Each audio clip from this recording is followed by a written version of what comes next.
للتاريخ يا بيبو والله. ايه الروعة والجمال اللي احنا شفناه ده. بيبو طبعا بيعمل مؤتمر عالمي، اقسم بالله كفاية بس التقديمة. تعال نشوف بس كده بيقدم سيد عبد الحفيظ ازاي. كابتن سيد تعال. عبد الحفيظ. ايه وهو لسه شاب صغير ناشئين النادي الاهلي، فيعني عارف اصول النادي الاهلي وعارف اسس ومبادئ النادي الاهلي وتربى عليها وبيربي الاجيال القادمه عليها.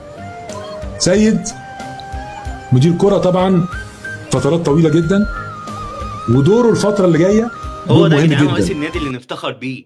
هو ده رئيس للنادي الاهلي. ايه يا جدعان العظمة والجمال ده. بجد والله في تفاصيل كتيرة. ده بس تقديمة لسيد عبد الحفيظ. ما بالك بقى المؤتمر كله كان بيتكلم ازاي. كفاية الكلمة اللي قالها.